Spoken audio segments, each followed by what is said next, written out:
Bonjour ou bonsoir à tous. Je prends le temps ce soir, là je viens de terminer ma journée de consultation et la dernière consultation avec mon patient a été très intéressante. Bon, comme elles le sont souvent toutes, mais elle m'a permis de trouver un sujet que j'avais envie de vous partager suite aux échanges que j'ai eus avec mon patient. Ça me permettra d'illustrer mes propos de manière concrète. J'avais envie de vous partager la chose suivante, c'est que je vous ai déjà parlé dans des vidéos précédentes de l'importance de faire un travail sur soi concernant nos blessures, les principales blessures de l'âme, à savoir le rejet, l'abandon, l'humiliation, l'injustice et la trahison, telles qu'elles ont été mises en valeur dans le livre de Lise Bourbeau, Les 5 blessures qui empêchent d'être soi-même. Petite séquence promo du livre que je recommande vraiment comme outil de connaissance de soi et d'évolution personnelle, fermez la parenthèse. Lorsque l'on n'a aucune conscience des blessures que l'on porte, eh bien, très souvent, pour ne pas dire systématiquement, on fait porter à l'autre, dans une relation quelle qu'elle soit, on va prendre l'exemple d'une relation amoureuse, on fait porter à l'autre la responsabilité de notre souffrance. C'est-à-dire qu'on rend l'autre, dans les interactions ou dans les non-interactions, responsable de notre souffrance. C'est lui qui devient le méchant, c'est lui qui devient le bourreau. Alors qu'en réalité, l'autre ne fait qu'être lui-même, et dans les interactions qu'il a avec nous, sans le savoir, très inconsciemment, il réveille les blessures que l'on porte déjà en soi et active notre souffrance. Tant que l'on voit l'autre comme responsable de notre souffrance, on ne s'interroge pas sur cette souffrance qui existe déjà à l'intérieur de nous et qui est en lien avec notre vécu et nos blessures. Et on n'évolue pas, on ne prend pas conscience du travail que l'on a à faire sur soi, et on met l'autre dans la case bourreau, voire relation toxique, voire pervers narcissique, j'en passe et des meilleurs. Et là, c'est extrêmement dangereux à mon sens. Je vais prendre un exemple que m'a donné mon patient là, il y a 1 heure, même pas, sans dévoiler la confidentialité, mais pour vous donner un exemple concret, dans ses interactions de couple avec sa compagne, eh bien, mon patient a un métier à responsabilité,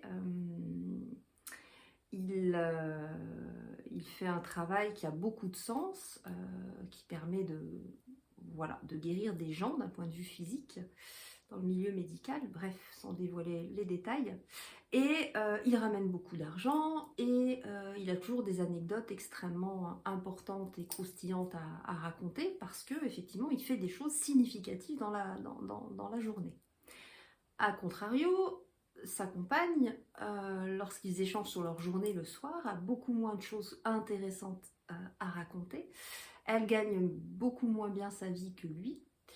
Et du coup, lorsqu'ils échangent sur leur journée, elle a systématiquement le sentiment que son compagnon la rabaisse et elle se sent humiliée. Elle a l'impression qu'il étale sa réussite, qu'il étale sa réussite matérielle, son niveau, etc., etc. Et du coup, elle se sent elle-même complètement rabaissée. Et elle accuse, du coup, son compagnon de la dévaloriser. Ce qui se passe, c'est que cette femme n'a absolument pas conscience qu'elle porte en elle une blessure, notamment une blessure d'humiliation, qui va faire qu'elle se sent rabaissée systématiquement, qu'elle se sent inférieure à l'autre. Et donc elle accuse son compagnon d'être responsable de sa souffrance et de la rabaisser, donc de l'humilier. Alors qu'en réalité, lui ne fait que partager avec beaucoup de plaisir, comme on partage dans tous les couples en fait, de manière tout à fait normale, enthousiaste et spontanée, il ne fait que raconter ses journées avec beaucoup d'enthousiasme. Absolument pas avec l'intention de dévaloriser ou de rabaisser sa compagne. Vous voyez concrètement, là c'est vraiment l'illustration parfaite de mon propos, c'est que une banale situation d'interaction en couple peut dégénérer en conflit de persécution, tu es méchant, tu es un bourreau, tu veux me rabaisser, blablabla, blablabla, alors qu'en réalité, la personne, la femme, porte déjà en elle cette blessure d'humiliation. C'est pas son compagnon qui l'a créée, et c'est encore moins son compagnon qui fait exprès d'appuyer sur ses blessures. Sauf que cette blessure est très active en elle, et du coup, toutes les interactions avec son compagnon qui vont appuyer sur cette blessure, eh bien, elle va le rendre responsable de faire exprès de la rabaisser, de l'humilier. Et ça crée des conflits. Et je peux vous en donner plein des exemples comme ça. D'ailleurs, vous allez en trouver plein dans vos vies amoureuses et relationnelles après avoir écouté cette vidéo. Ça montre quoi? Ça montre simplement que lorsque l'on est dans l'inconscience de porter des blessures à l'intérieur de soi, eh bien on accuse l'autre d'être méchant, toxique, pervers, etc., etc. et de nous faire du mal, le méchant. Alors qu'en réalité, on regarde à l'extérieur, mais on devrait plutôt regarder ce qui, dans cette interaction, s'est réveillé en nous de souffrant et se mettre très sérieusement au travail pour aller en guérir, en tout cas déjà en prendre conscience et puis après faire le chemin vers la guérison et l'apaisement de nos blessures.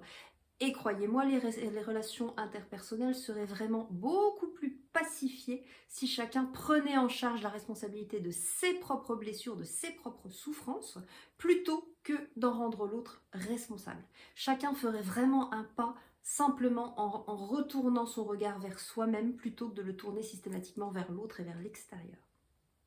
Voilà ce que j'avais envie de vous partager à chaud, hein, c'est vraiment à chaud, pour illustrer mon propos concernant l'importance de travailler sur la prise de conscience de nos blessures. Voilà. Si ce chemin, ce travail fait sens pour vous, eh bien je vous accompagnerai sur ce chemin-là avec grand plaisir. Je vous laisse mes coordonnées pour prendre rendez-vous sous cette vidéo. Sachant que je suis basée à Reims, j'ai un cabinet à Reims, je pratique également des séances en visio. Pour permettre à un maximum de personnes de profiter de cet accompagnement. Très belle journée ou soirée à tous et puis je vous dis à très vite sur cette chaîne. Au revoir.